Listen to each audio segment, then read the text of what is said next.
Hey folks, it's Rena Jadif here from the Healthier Podcast, coming to you from the middle of the pandemic. I hope you're doing great. I hope you're safe here in California. We've had fires, we've had earthquakes, we had a bunch of rattlers the last 3 days. So the fact that I'm here and I'm alive and I'm talking to Chris Wark today is a blessing. So sending you hugs and let's get started. Chris Wark, welcome. Hi there. Great to be with you.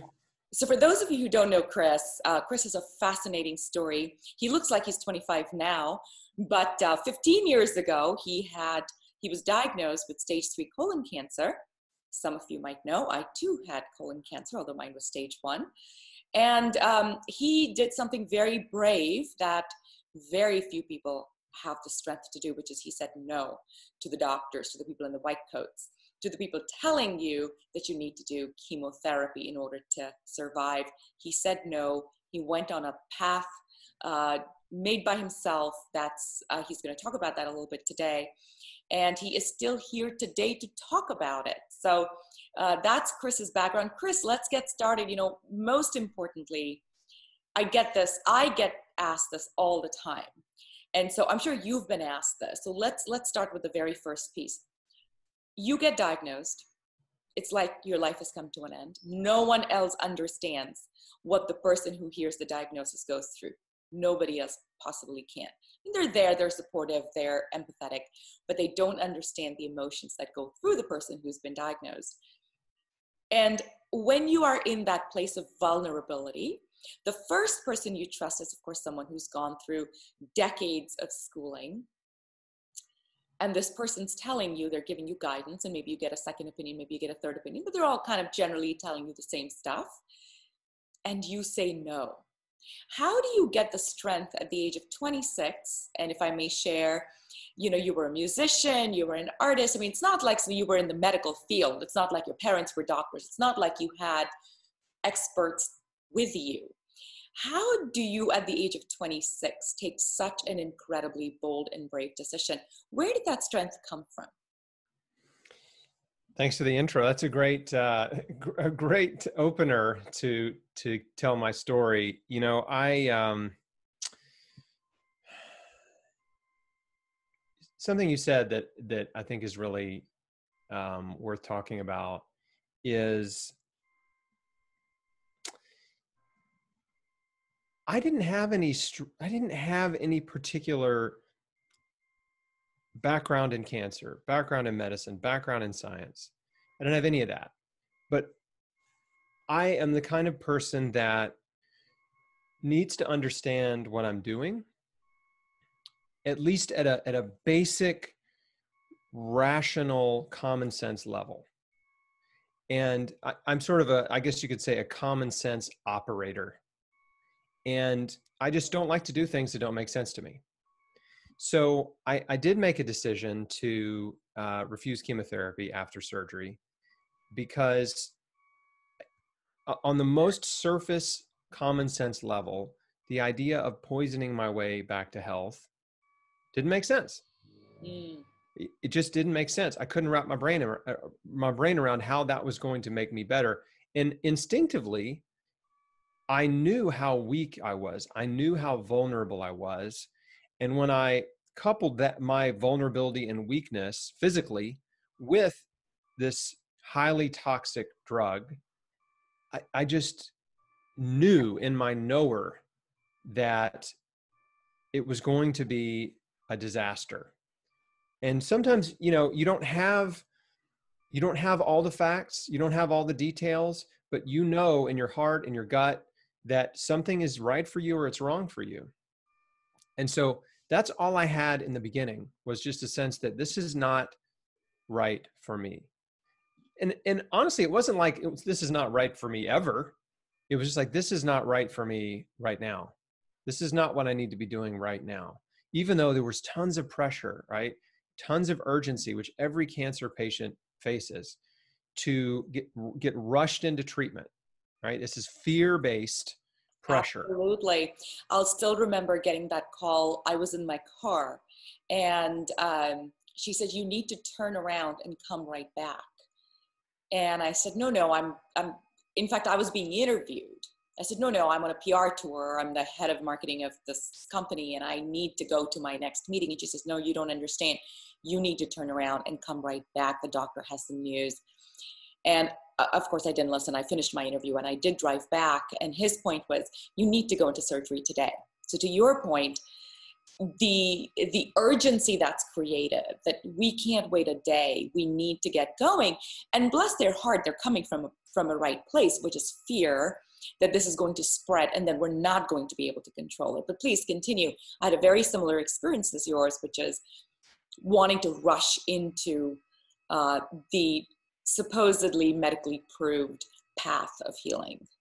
Well, thanks for sharing that because, right, almost every cancer patient has the same experience, right? It's rush, it's fear, it's urgency. And, you know, they don't understand their disease. They don't understand the treatments. And they're just saying yes. They're just saying, okay, whatever you say, doc. And, you know, something you mentioned earlier about the way you feel when you get diagnosed and how no one understands. You're right, because it's like a death sentence. The only people that I think understand what a cancer diagnosis feels like are criminals who are given a literal death sentence, right, for their crimes. But in this case, you're like, I didn't do anything wrong. Why, you know, like, and now I'm going to die. So, and the first thought is, I'm too young. I didn't do my bucket list yet. Of course, I was 26. Yeah. You know, 26, I was barely out of college. You know, just so everyone understands how smart I am not, it took me 6 years to graduate college with an undergrad degree because I was kind of a slacker and, you know, didn't know what I wanted to do and wasted a lot of time trying to figure that out. But yeah, I mean, I'd been out of college just a couple of years and I'd been married for 2 years too. I was like out of college, got married, and it was just getting a little traction, you know, just getting going in the world as an entrepreneur, because I was investing in real estate and trying to kind of build a business, and was just really excited about that. And a musician, I was writing songs, playing shows, and just making all kinds of plans for the future, you know, and all that got derailed. Like, you know, it was like, you know, cancer basically blew up the tracks. And so anyway, but I was rushed into surgery. They wanted to get me in within a few days, but I was able to postpone it about a week and a half. I went in on December 30th. They took out a third of my large intestine. When I woke up, they said, it's worse than we thought. We were hoping you were stage 2. And if so, then we would just have the surgery and send you home and you can just go back to your normal life. But you're stage 3C, which means the cancer was spreading. It was in your lymph nodes. You're going to need 9 to 12 months of chemotherapy. And so that was the moment when I became the full-blown cancer patient, right? You know, with all that entails. And, you know, I was optimistic that it was really never even part of the conversation until that moment in the hospital. And so that was really tough because that was when I started to think about, what is my life and future going to be like? You know, what am I going to become? And I had seen cancer patients out in the world. I didn't know any really close, right? And no one close to me had gone through it. I wasn't able to observe that. Like most people now have seen someone they love go through cancer. But, you know, in December 2003, when I was diagnosed, yeah, I just had never had a close friend or family member go through it. But I'd seen cancer patients out in the world, right? I'd seen them in advanced stages of disease, emaciated, no hair, yellow skin. Truly dying. Huh? Truly dying. Dying. Yeah. I mean, you know, sometimes they're wearing a mask and just sunken in. It is, you know, and I'm not saying this to be unkind, but it's shocking, right? When you see someone in that physical state, it's like, oh my gosh. And so I thought about, like, is that what I am to become? So that was kind of scary, right? That was a scary prospect right there. A couple things happened in the hospital. That's kind of sort of a fun part of my story that I talk about in my first book, which is called Wark Beat Cancer. Is the first meal that they served me after removing a third of my large intestine was basically the worst cafeteria food you can imagine. It was a sloppy Joe. And if anybody watching doesn't know what a sloppy Joe is, it's because they don't serve them in restaurants because nobody likes them. But it's basically, you know, some kind of ground up red meat, beef, or some mixture of ground up meat stewed in body parts that they couldn't sell. Sure. Whatever wasn't sellable gets ground up and tossed into a sloppy Joe. Yeah, it's like a, you know, kind of like if it was done right, it would basically be like ground up hamburger meat, but it's stewed in kind of like a tomato sauce, and then they just kind of slop it onto a burger bun. So anyway, you know, if you go to prison, you'll definitely have sloppy Joes. If you join the military in the U.S. anyway, I think they're probably still serving them to military. And so post-surgery and post-surgery meals are sloppy. And yeah, and hey, surprise, if you go to the hospital with cancer, you'll get a sloppy Joe there too. You know, so anyway, I have to say this, when I had my colon cancer surgery and I had the best of the best do it, and it was at a hospital which shall remain unnamed, and they served me exactly the same, the worst, crappiest of meals. But what's interesting is I had a second oncologist who had said to me, I'm going to tell you some things. And one of the first things I'm going to tell you that's going to help you in your recovery, the first thing I'm going to tell you is do not eat for 24 to 36 hours after your surgery. Just don't eat. They'll try to give you things to eat. Don't eat, because your body is not ready to digest. And whatever you eat is going to create far more issues for you in healing. And wow, that's amazing advice. He was, you know, I sent him a card, I sent him a bouquet of flowers, and that was only one of the things he said to me. He kind of went into sort of how do you recover the first few weeks and what are the things you should do, and it included nutrition, but it was not the doctor that operated on me. It was not the hospital that I actually went through, because I went to actually one of the best hospitals in America for colon cancer surgery. But yes, there are oncologists who will give you relevant healing advice, but most of the time they're giving you sloppy Joes. You know, it's funny. I found that the best advice you get from doctors are typically from doctors who are not your doctor, right? Because when they're your doctor, they're very cautious, right, about telling you the wrong thing. But if they're not your doctor, they will speak freely, right? Like, this isn't my patient. I'll just tell them straight up, like, here's the deal. But anyway, but this is such a critical point, Chris. I want to underscore for anyone who's listening to this. If you know someone who's been diagnosed, if you've been diagnosed, first, stop freaking out. It is not a death sentence. Chris is right here. I'm right here. It is not a death sentence. So stop freaking out. But the second thing is, Chris, what you just said is so critical. Find someone else to give you, find another oncologist to be able to speak freely to you. Don't just rely on your designated oncologist, because what you're saying is so profound. They have to toe the line. They have to work within the legal requirements of what they can and cannot say. Go talk to a couple of other oncologists and see what else they have to share. That's very important. Please continue. It is very important. And, you know, if you were getting your house painted, you'd probably have at least 3 painters come out and give you a bid. And doesn't it make sense, if you're being treated for a life-threatening disease, that you should talk to at least 3 doctors, or 5 or 7 or 10, you know, before you pick the right one? But most patients, they're just recommended some random doctor, right? To some random doctor, and they're just like, okay, this is my doctor now, you know, and they never question it. They just, you know, they just feel like they're stuck with whoever they ended up with.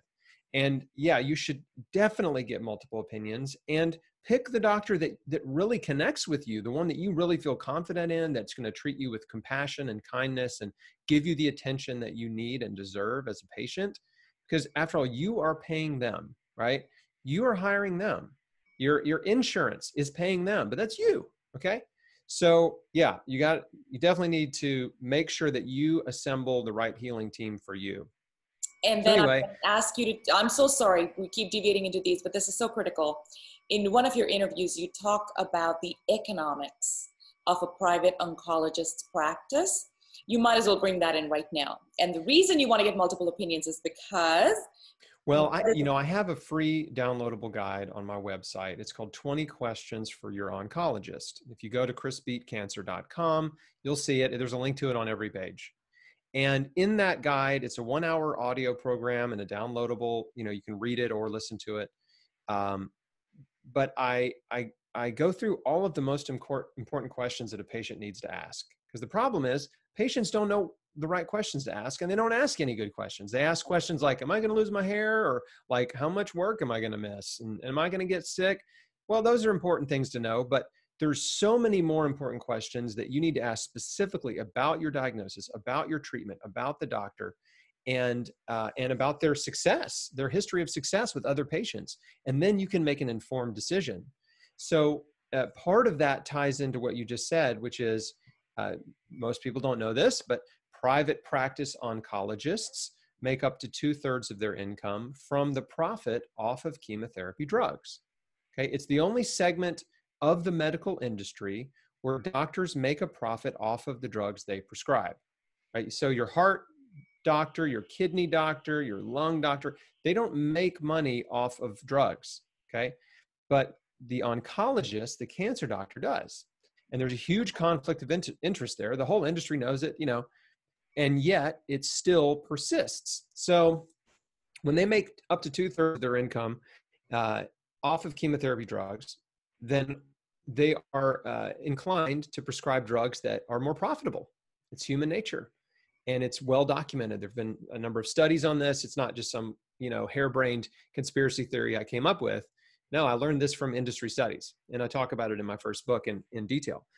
But that alone should raise a red flag, right? It's like, oh my gosh, yeah, they're going to prescribe chemo. They need to prescribe chemo. That's how they keep the bills paid. Doctors have a lot of overhead. It's expensive to run a clinic. They got staff to pay. They got their own personal bills and houses and cars and whatever. And unfortunately, they are, there are so many wonderful doctors in the world, but in the cancer world especially, they're trapped in a system that pays them really well despite the results. So it doesn't matter one way or the other to them financially whether or not you get well. And in fact, the longer you stay sick, the more treatments they will give you and the more money they will make. I mean, that is just the cold, hard facts of the situation. It doesn't make them good or bad. It just is. So having said all that, there's good and bad people in the world. And guess what? The same percentage of bad people that are construction workers or contractors or salesmen are also doctors. There's some bad guys in the medical profession. But getting a doctorate in medicine does not make you ethical. It doesn't make you moral. It doesn't do anything for your character. Okay. And so, I'm a patient advocate. I'm a survivor. I'm a patient advocate. And so part of my message is not only trying to encourage and inspire and empower patients and people who are into prevention with information they can use to help themselves, but also to sound the alarm and warn patients and warn the public of the perils and pitfalls of conventional medicine and conventional cancer treatment. And there's about 1/3 of my book is devoted to that. It's just so like, hey, if there's danger up ahead, you need to know about it, right? There's danger, so you can be cautious, right? It's like if you're rock climbing or hiking and it's like dangerous, like falling rocks, right? Slippery trail ahead. Like, oh, good. I'm glad there was a sign because now I'm going to be treading lightly on this path. So anyway, that's a rabbit trail, but back to my story. So they serve me the sloppy Joe, the wheels are turning. And I'm like, gosh, why are they serving such terrible food to sick people? Like, this is absurd. A couple days later, I was given the okay to go home, and my surgeon came in to check on me one last time. And we were just having a conversation about what was next. And I said, hey, is there any food I need to avoid? Because, I didn't want to eat the wrong thing and screw up the surgery, right? Because everything you eat is going through your digestive tract, right? It's going through the colon. And so, I didn't know, is hot sauce a problem or whatever? Yeah. And he said, no, just don't lift anything heavier than a beer. Full stop. That was it. That was all the nutritional advice I got from my gastrosurgeon. Okay. And it was kind of like, oh, okay. Right. And again, the wheels are turning and I'm like, okay, hospital food, terrible, worst food I've ever had in my life. My intestinal surgeon has no opinion on diet, nutrition. Okay. I guess I just go home and, drink beer and eat sloppy joes and, cross my Exactly. fingers. Pizza and Right. beer, America's favorite food. Yeah. Like, doesn't matter what you eat. But see, I knew it mattered. My instincts, my intuition, like my common sense, I knew I knew what health food was. I actually worked at a Wild Oats in college for a little while, and a year or so. And that got bought out by Whole Foods, right? Yeah. So I worked at a Wild Oats. Like I was around health food. I knew what wheatgrass shots were, right? Carrot juice. Like I knew that was the thing. I knew what organic food was. And I knew what junk food and fast food was because I was eating it every day. I was a fast food connoisseur. And so just that alone, that little bit of information alone made me, think like there's a huge disconnect here. Like why is there such a huge chasm between healthcare and healthy living, healthy eating, right? So, and as we know, healthcare isn't really about health. It's about disease management. Should be called sick care, right? It's sick care. It's not health care. But anyway, I go home. I'm sobering up, trying to get off the pain medicine. I just didn't like being on the pain meds and trying to get, just get over the surgery, which is pretty debilitating and short term. They cut through your stomach muscles and it's kind of hard to get around.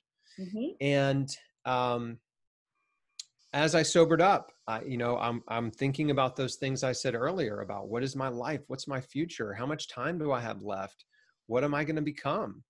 And is this my fate, right? Is this my destiny? Is this the end?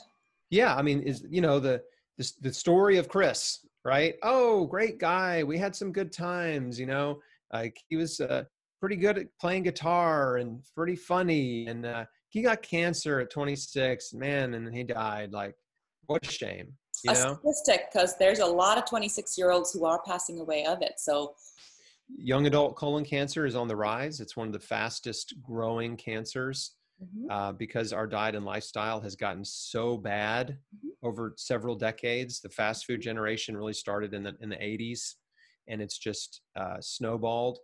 The consumption of fast food and processed food has snowballed. So, but yeah. And so I'm thinking like, okay, I don't want to do chemotherapy. I just don't want to do it.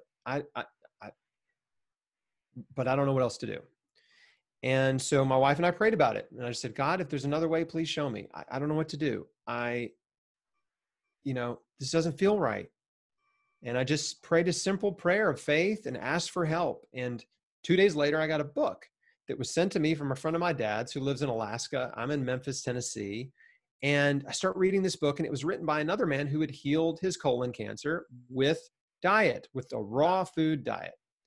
And I was like, oh my gosh, like, this is amazing. I can't believe this showed up. Like I prayed, this showed up. This is what I asked for. And I mean, I was on the couch, maybe a chapter or two into the book, just sobbing, just reading it, and just was overwhelmed with this sense of gratitude and hope and optimism. And it was just such a powerful moment in my journey, because that was one person's story was the spark that I needed, right? I just needed one little tiny spark. It's like, I don't need a bonfire. You know what I mean? I just need just something, anything, to believe that healing is possible.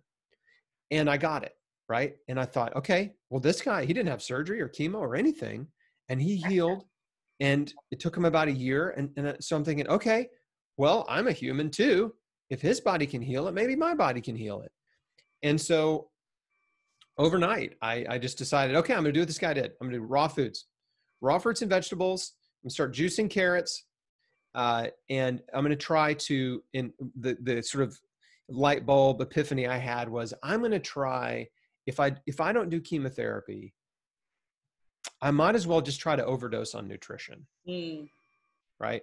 And so I knew the stakes, right? I knew that I couldn't just like dabble in like, oh, I'm going to try to eat a little healthier, right? I'll take a multivitamin.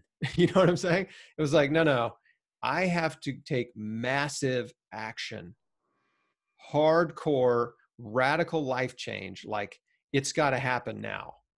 And And so, that is the only way it works, Chris. That's exactly what I did. yes, Just like you, I didn't dabble. I didn't say, I'm going to half-heartedly try this.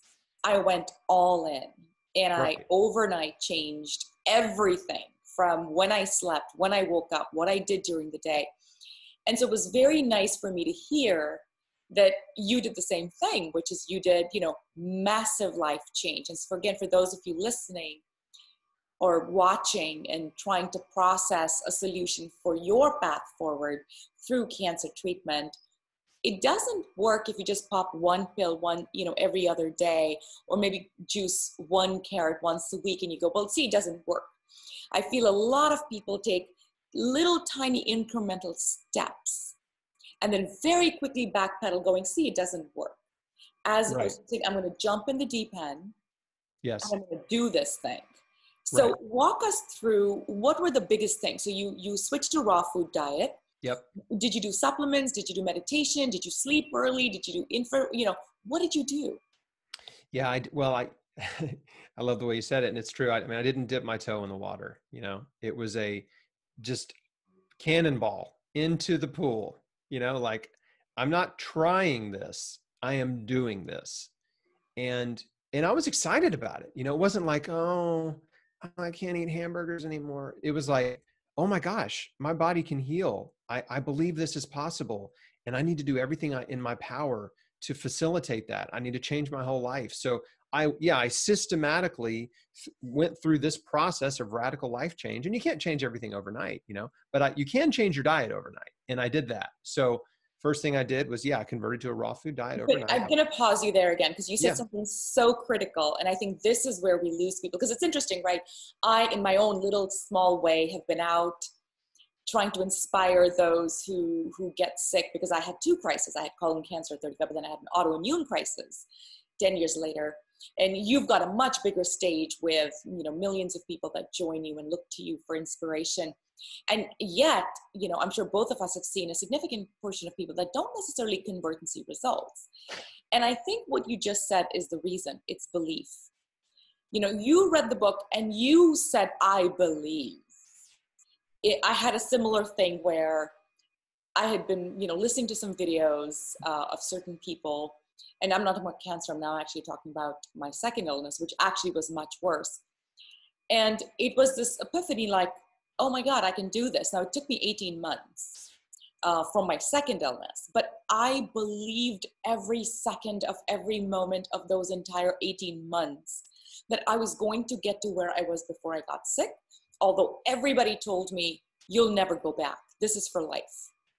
So this word believe, right? You have to believe whatever it is that you're doing. Because if you don't believe, then I think there's an energetic vibrational change that doesn't happen, that must happen to get from what, Joe Dispenza says, right? To go from here to there, you have to become a different person. And for that to happen, you have to believe and you have to change your vibration. So again, for those of you, listen to what Chris just said. The first thing he did was he figured out how to believe. Figured out how to believe that you can heal, because that really is step one. Okay, so you believed. Yeah, that's step one. Thanks for shining a spotlight on that, because that absolutely is the foundation for all action, right? If you do not believe you can get well, there's no point in trying, right? There's no point in doing anything, chemo or not, or whatever. Like and the sad thing is a lot of cancer patients, they get the diagnosis and they accept it as a death sentence. And they truly, in their core, in their heart, they don't believe they're going to survive. They've just literally, what I call, it becomes a medical hex, right? It's like a curse that has been put on them. Frightening, right? Yeah. And so, and they internalize it, and they just don't believe they can get well. They want to, they wish, and they hope they will. But to me, Yeah, that's the thing we talk about all the time in our community is like, that's the first thing. You have to believe you can get well, right? Believe you can get well. And your story and my story, and I've interviewed lots of people who've healed advanced cancers, all types and stages, uh, with the express purpose of showing others, right? And helping facilitate that belief in them that they can get well too. Okay. That's where it starts. So yes, thanks for again, spotlighting that.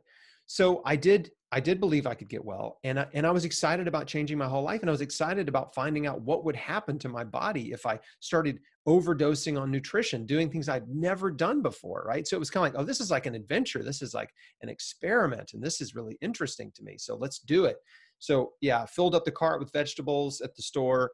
I bought a juicer, started juicing 64 ounces of vegetable juice every day. At first it was all carrot juice. And then I started working in other stuff like beets and celery and ginger root. And I started making giant salads because I quickly figured out, okay, this has to be sustainable, right? It has to be something I can do every single day. And I don't have time to be learning and experimenting with like all these raw food recipes out there I'd bought some raw food recipe books, and I was kind of flipping through them, and I tried to make a few things, and I was like, oh, this is a lot of work. And some of the things I made, I didn't really like. And it was like, oh man, I just need to eat giant salads, huge bowls full of vegetation, right?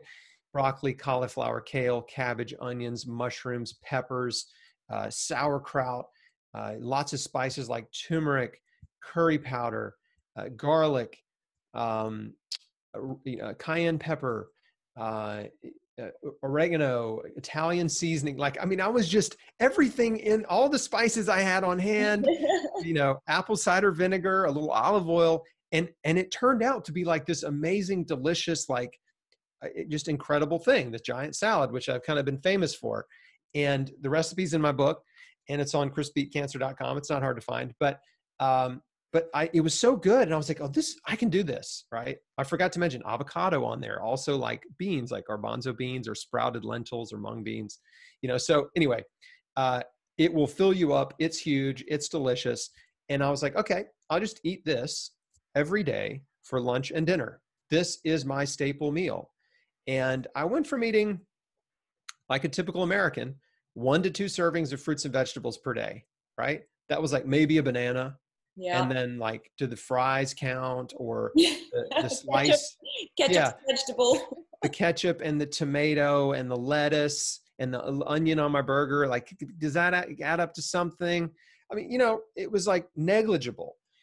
I went from that to eating between 15 and 20 servings of fruits and vegetables every single day, every day, every day, every day.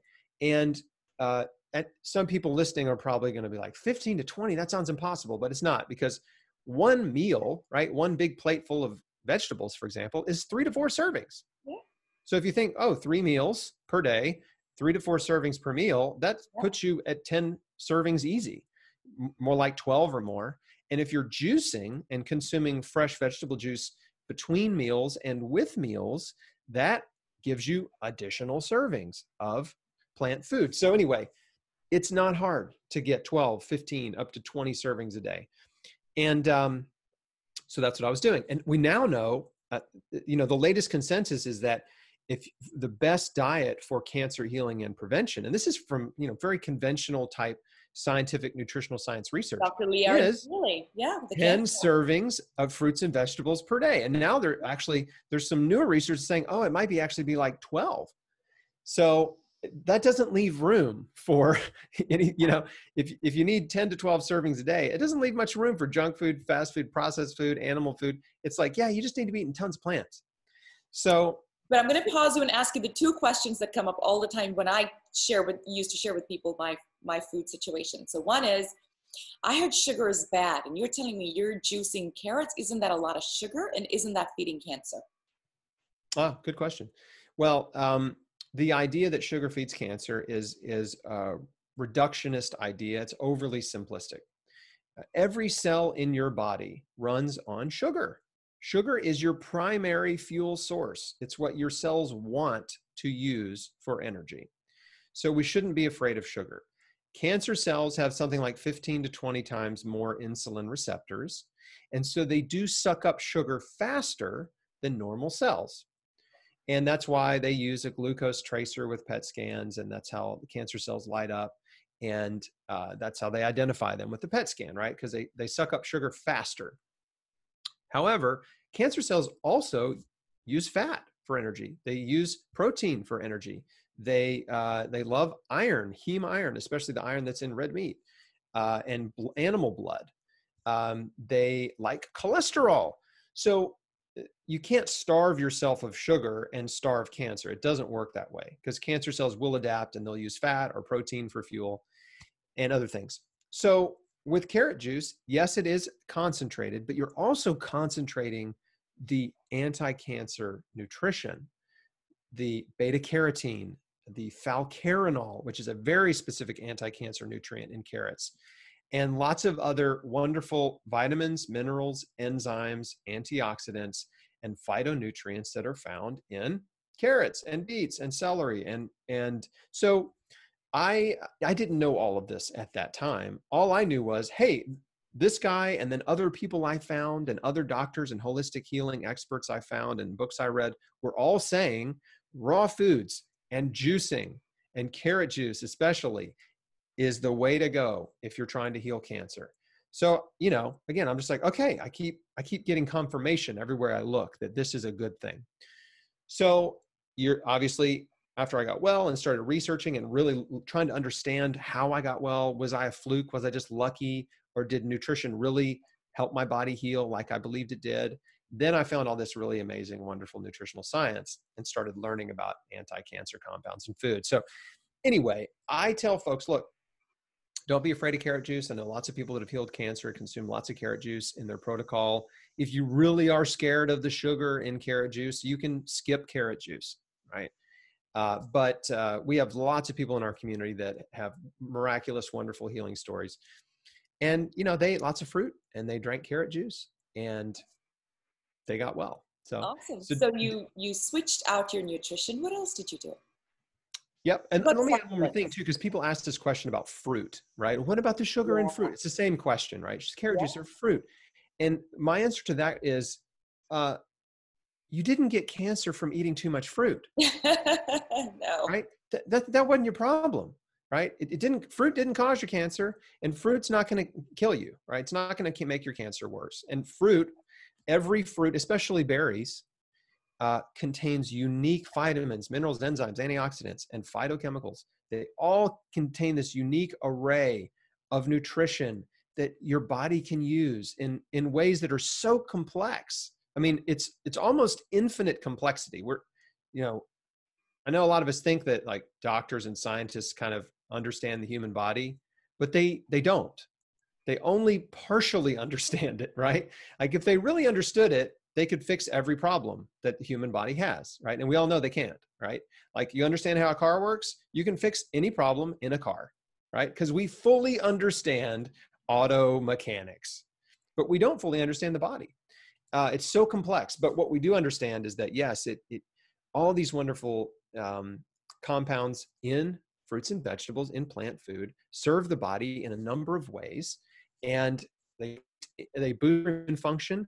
They reduce inflammation, they increase detoxification, they supply vital nutrients to cells, right, to keep your cells healthy and strong. So just get them in there, right? Like you don't have to have a nutritional science degree or be a doctor or a scientist or anything to eat healthy. That's the good news. Absolutely. The other question, what was the other question? I forgot. Supplements. So let's dive into supplements. Oh, yeah. We have quite a few questions that have come in, but first talk about the supplements that have worked for you, and then I'll ask you a very specific question. So I can't say that any supplement worked for me, right? Because who knows? At the end of the day, who knows? I don't know. I didn't have a lab where I could do, controlled studies on my own body and test every supplement I took and test how different supplements worked in combination with each other. Like that's very complex stuff. And so the best that any of us can do, and by the way, there is some wonderful research on supplements, which I talk about all the time. When I find it and I discover it, I share research on curcumin, for example. Amazing. One of the most amazing anti-cancer compounds found in turmeric root. Garlic doesn't have to be in a supplement, but is one of the most potent anti-cancer foods known to man. But other supplements that I really have been turned on to, some of them I took back then, some of them I discovered later, would be like black seed oil. Absolutely phenomenal anti-cancer mechanisms in black cumin seed and black seed oil. Resveratrol Life has longevity promoting anti-cancer benefits. I love moringa. I love like greens powders, wheatgrass, barley grass, chlorella, spirulina.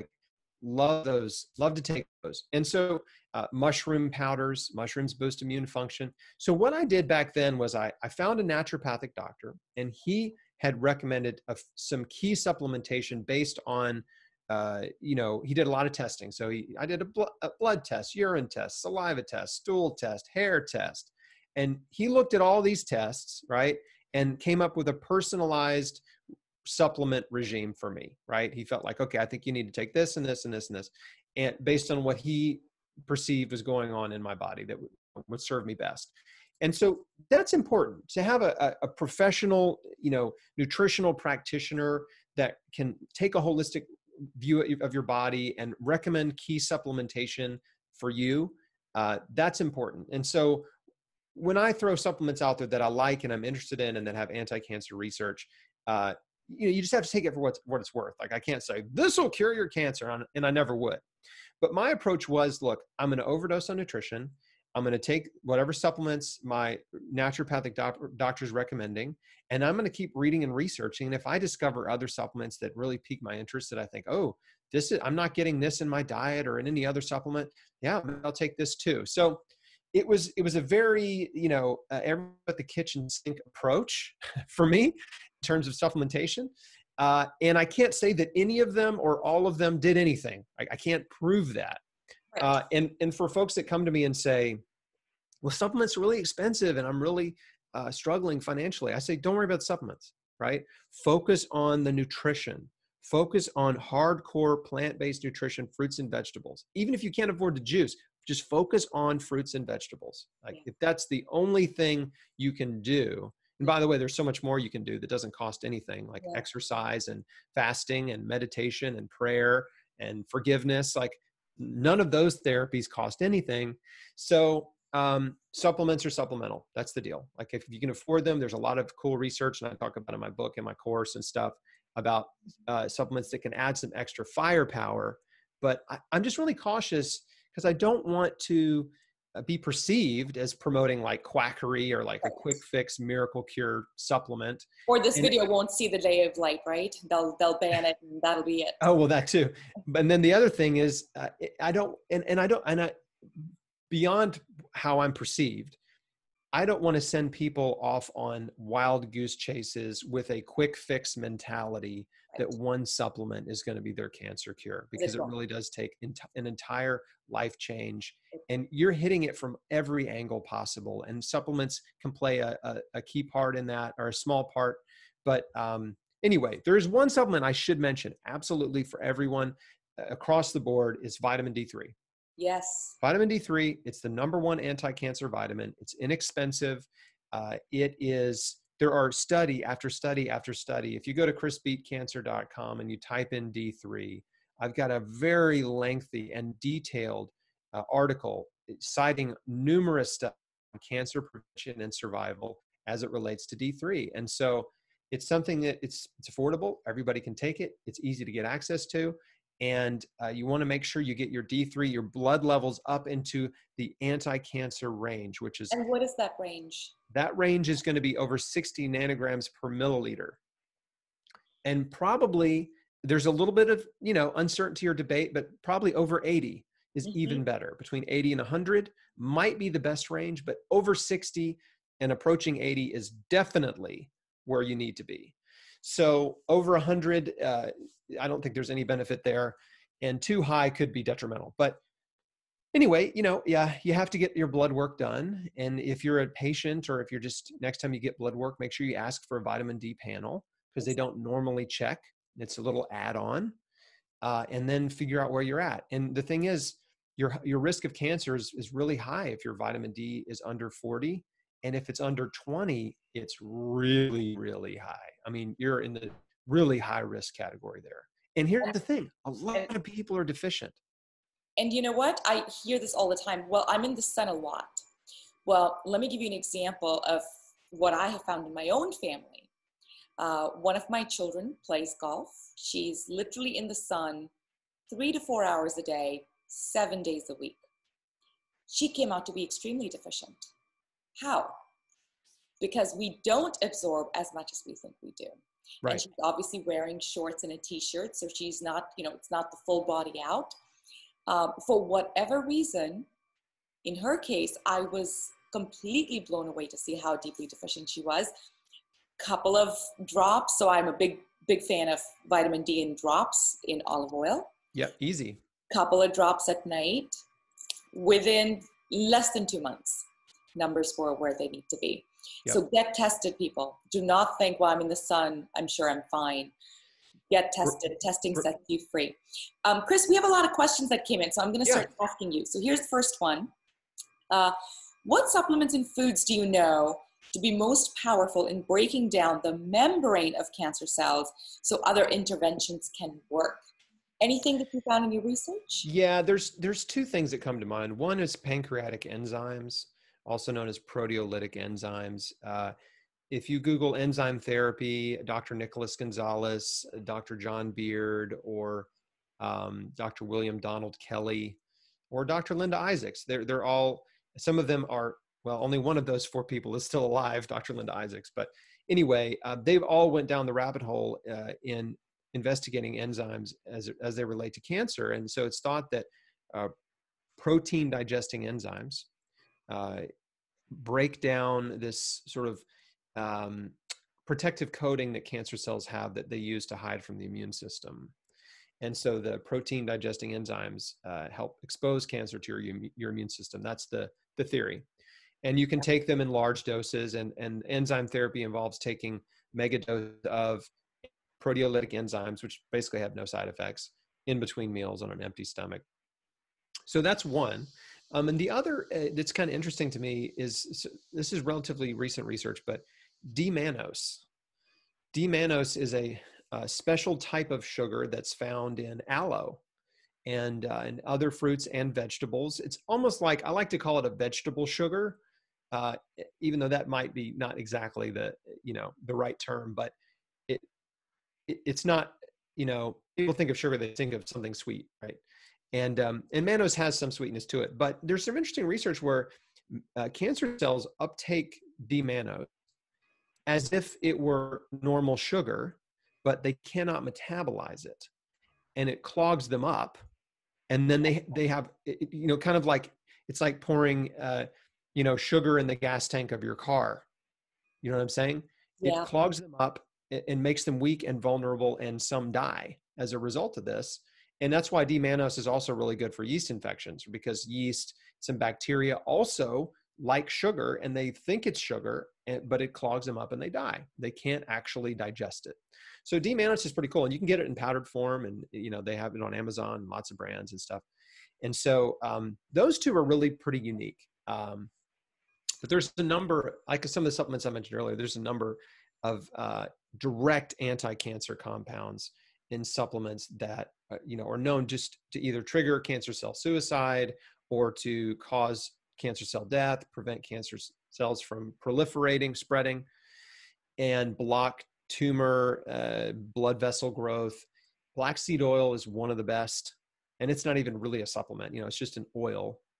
And then garlic, like I said earlier, not a supplement, doesn't need to be a supplement. There's a formulation of garlic you can make at home, and I have an article about it. If you go to chrisbeatcancer.com and type lemon garlic extract, fascinating research came out of the University of Jordan, University of Applied Sciences in Amman, Jordan.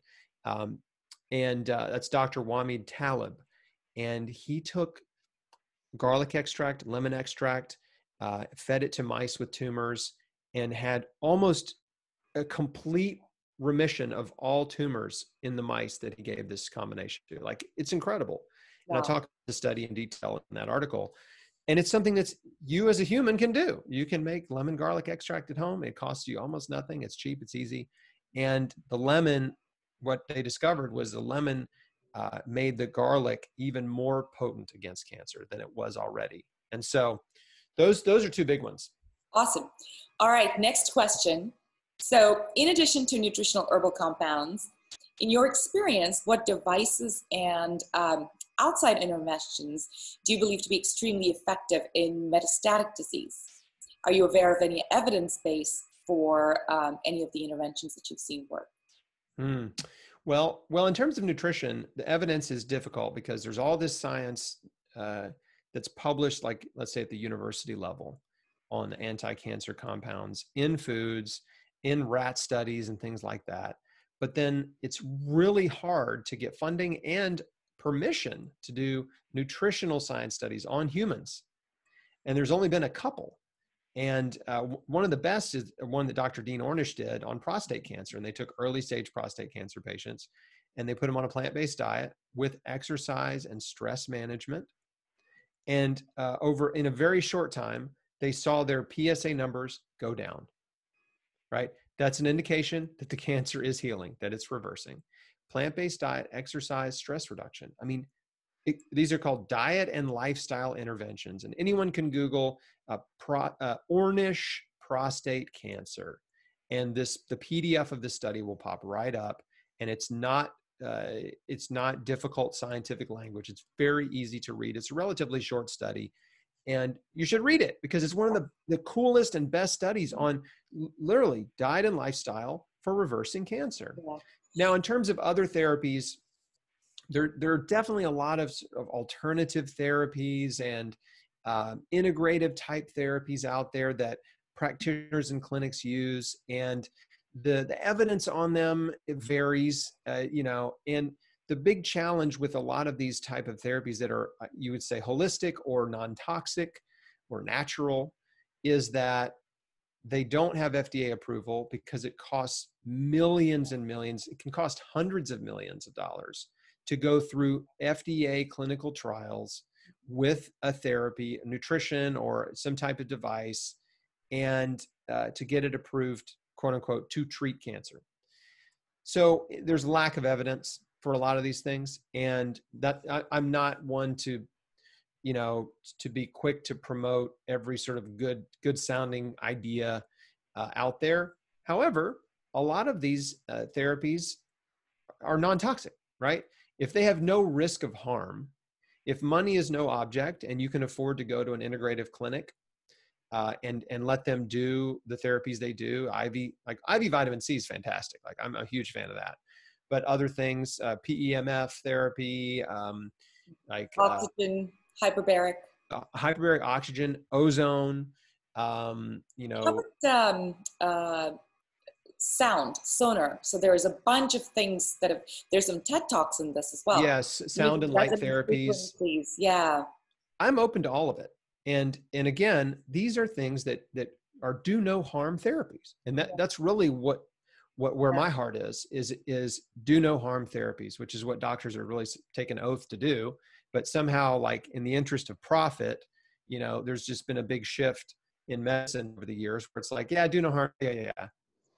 It's like, whatever, but we're making money with drugs. And so, we're just going to do that. But, so I'm cautious. Again, the main thing that's so important in this conversation is that healing happens at home. And the most powerful things you can do to help yourself heal are the things that you do, the changes you make in your life, right? It's not the miracle cure, magic fix, quick, magic bullet type therapy. It's not this one special therapy that this clinic has that this other clinic doesn't have. By and large, it's radical diet and lifestyle change, right? It's changing your diet, it's exercising every day. So overdosing on fruits and vegetables, obviously, reducing your stress, reorganizing your life to be one that promotes health and healing, not chaos and disorder, and forgiving people who've hurt you from your past, letting go of bitterness and resentment and unforgiveness, because those are the most toxic emotions. They will make you sick. They will keep you sick. They will suppress your immune system. They will promote inflammation. And you can do everything else in the world. You can do the diet perfect. You can do all the treatments they have, alternative clinic. But if you do not forgive, in my experience, you're probably not going to get well. Yeah. If you hold on to bitterness and resentment, it will be the barrier to healing. And some people, that's all they need to do. All they need to do is forgive. They don't need to do anything else. It's just that. Yeah. That's the one thing. It's the hardest thing to do for a lot of people, though. I found one of the easiest ways to forgive is to just start meditating. It all falls away. I don't know what it is about meditation, but, and by the way, meditation's again such a tarnished word. You know, people think meditation means sitting a certain way, wearing certain clothes, listening to certain things, and it really isn't. It's whatever works for you in getting to going inside and finding a place of love. You know, to me, that's what meditation is. Meditation is finding the love that's already within you and feeling it 24 hours a day, 365 days a year, no matter what's happening around you. And that's what meditation is. There's a lot of just absolutely fantastic and fascinating research on meditation. And yeah, it does need to be demystified, because there's certainly ways to do it that are all mystical and woo-woo and weird. But if you Google the relaxation response, you know, there's clinicians that have, you know, sort of created new terms to describe what some people call meditation, just to get away from some of those connotations that people don't understand. But yeah, just the idea of sitting quietly, listening to your breath, right? Just paying attention to your breath and sitting quietly. And that's it. Like, that is all that is required. 5 minutes, 10 minutes, 20 minutes is just paying attention to your breath and body and sitting quietly. Like, anyone can do it.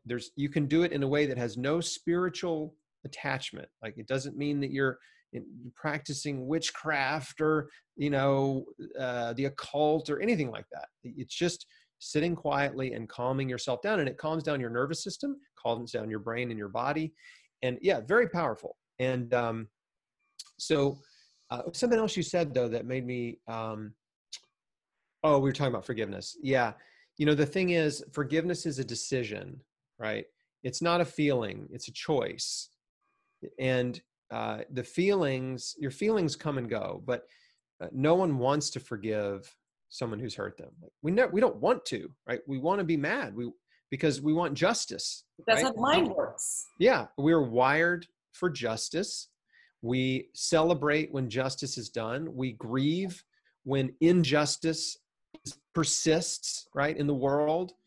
And, you know, that's why there's so much chaos and riots and people are unhappy, is they're perceiving this injustice, you know, and perception is a big part of it too. Absolutely. But anyway, with forgiveness, you know, we feel like, well, I'll forgive them when they get what they deserve, when they get justice, right? Then I'll forgive. When they apologize. I'll forgive when they apologize. And it really has nothing to do with them.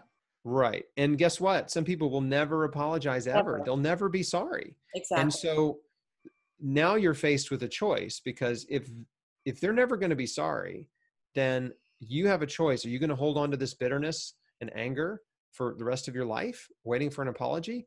Or are you going to let it go and release yourself from the prison of pain that you are keeping yourself in? And this is really important. When people hurt you, they cause you pain. But when you hold on to anger and bitterness, you keep yourself in that pain, right? And you have the freedom. Forgiveness is the key that unlocks the cell door to release you from the pain. And so, you know, your feelings don't matter. What matters is you make a decision. This is what I did. I decided to forgive every person who had ever hurt me. And it wasn't like this, like, you know, like, oh, I just had an epiphany. No, I just kept reading and researching, and everywhere I turned, people who are very smart and healers and survivors were all saying the same thing. Like, bitterness and anger and resentments will make you sick. You have to forgive. You have to let these things go. And so I'm like, okay. Like, at first I was like, I'm good. Like, I don't need to forgive anybody. Like, I don't have any enemies. Like, I'm fine. But, you know, when I got quiet and thought through my life, you know, if we all sit down and just dig, you know, kind of flip through the filing cabinet of your life, through your memories, you will realize, oh yeah, no, a lot of people in your life have hurt you in different ways. They've been rude to you. They've let you down. They've lied to you, cheated. They've rejected you, abandoned you, abused you. I mean, it's like, oh man, yeah, okay. I've got a lot of, injuries in my past. And even though I've moved on, right, and forgotten about them, they're still there. They're still lingering, and they're still causing me distress, subconsciously, right? Your conscious mind is what you're focused on right now. Like we're talking, I'm focused on you. That's my conscious mind. But my subconscious mind is aware of all my problems all the time and all those unresolved conflicts. My subconscious mind is like, ruminating on them. So the way to clear that out is to decide I'm going to forgive. And so I went back and one by one, name by name, I just would, in just a prayerful place, would just say, God, you know what they did. And you know how I feel about it. I'm still mad. It still makes me mad. I'm still upset. It still hurts, but I'm choosing to forgive them. I'm giving them to you.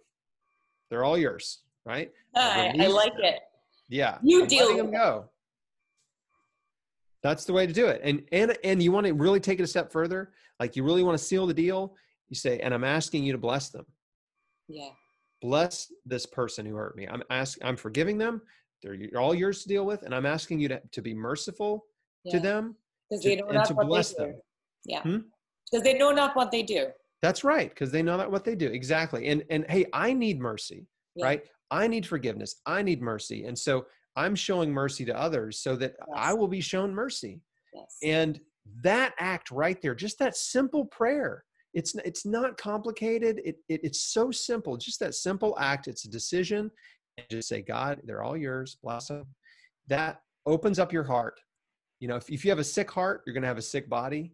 And forgiveness heals your heart.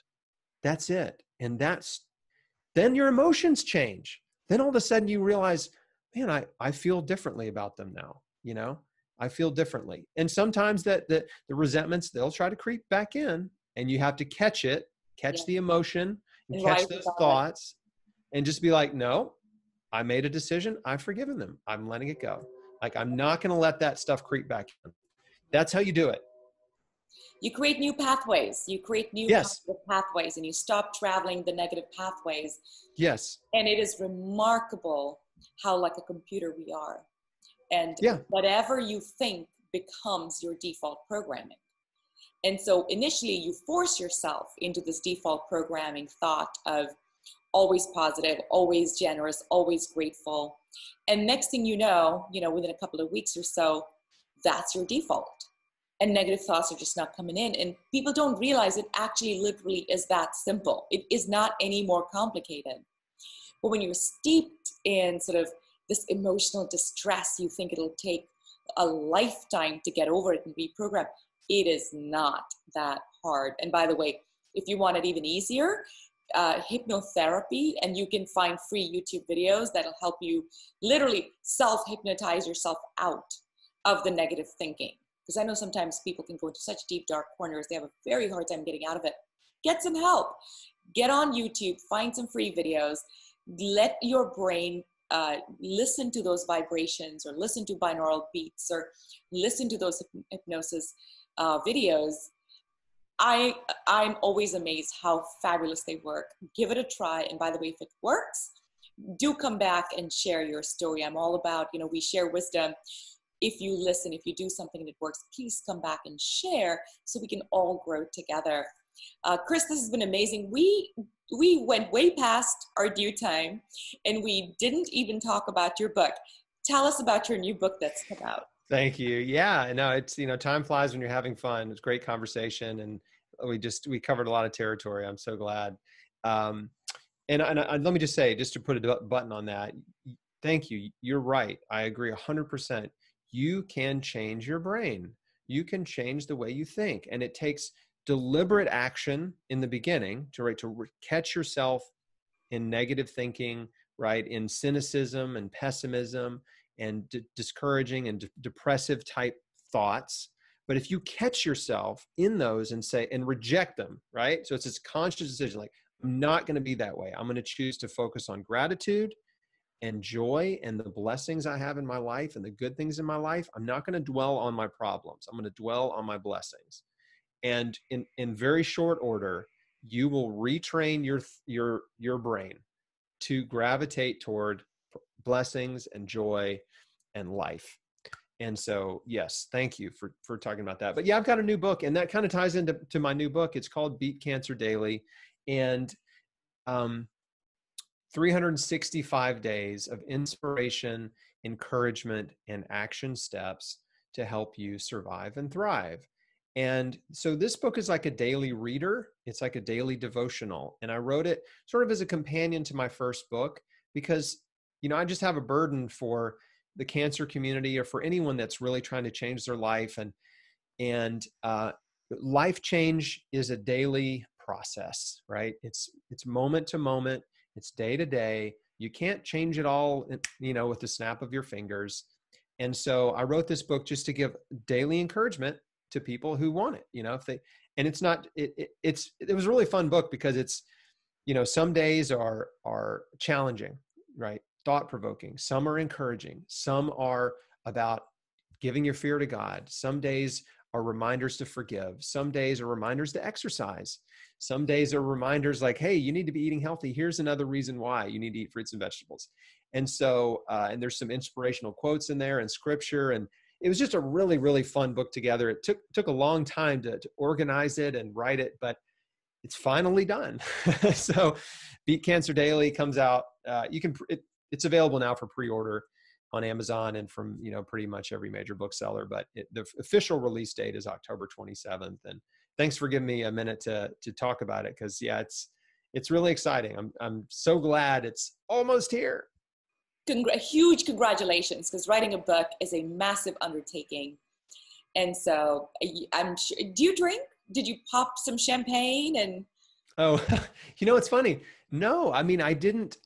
I do enjoy occasional glass of wine or something, but no, when I got my first copy, there's a video on my Facebook page of me opening the FedEx box because it showed up and I was like, I know this. It was from my publisher. I'm like, this is it. Like, this is my first real copy of the book. So I videotaped the unboxing, made a quick little videos on Facebook and Instagram. But no, we didn't really do any other celebrating other than that. I guess probably should have, but just a big salad, huh? Yeah, that was just a few days ago. And so you no. have the book lying around, you can show us? Yeah, right here. So this is the first book for anyone that hasn't seen it. Yeah. Chris Beat Cancer. And then great this book. is Highly recommend it. Yeah, they both are. And the new one is Beat Cancer Daily. So it's a smaller book, both hardcover. And and again, it's a daily reader. So it's you just read one page per day, and that just gives you something to think about, journal about, or some action steps to take to just to make these little changes, systematic changes to change your life and to stay the course. And if there was one thing from that book, one thing from the daily book that you would say, if you do nothing else, this is the one thing I want you to do, what would that be? Oh man, that's a hard one to answer, of just saying one thing to do. But I would say the one concept that is recurring, and there's multiple concepts recurring in the book, but the one concept that I think is really strong is this concept that your choices matter, right? Profound. This concept, your choices matter. And there's an entry about it, and it comes up a lot. I think we end up getting stuck in a loop, right? Where we make the same sort of bad decisions over and over. And we feel like life is just what happens to us, and we're just victims of fate. And we forget that our choices led us to where we are. We've all heard, everything happens for a reason. Well, I actually expanded that, and I say everything happened for a reason. And most of the time, the reason is you. You're the reason, not everything, creator. But you're the reason that most things happen in your own life. Okay. It's your decisions. And so this is empowering. It's like you have the power to make choices to create the future that you want. right? The future health that you want, the relationships that you want, the mental state and emotional state and spiritual life that you want. It all boils down to just making small little changes to your daily routine that over time they compound, and all those little changes add up to big change. So that, that in a way that really does sum up kind of what I'm trying to do with this book, is just to encourage people, encourage readers that just keep making these good choices. Here's some ideas, here's some good choices to make. Let's just start making them. Let's shift, our daily habits and thoughts and routines. Let's just shift them in a new direction that's positive and life-giving and health promoting, and away from, disease promotion. So your choices matter. Absolutely. I love it. Thank you so much, Chris, for making time to come chat with us today.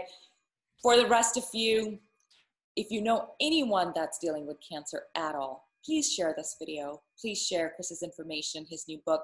He has so many wonderful free resources on his website. Money should never be a reason why someone doesn't pursue an avenue for information. So please go check it out. Here is an inspiring story of someone who beat it, who's thriving, who looks like he's still 25, so he must be doing something right. 43. Unbelievable, unbelievable. So stay smiling, stay safe. By the way, I know we talked about cancer today, but I personally believe that all of these apply to the pandemic. So you scared about the pandemic? Don't be. Take charge, make better choices.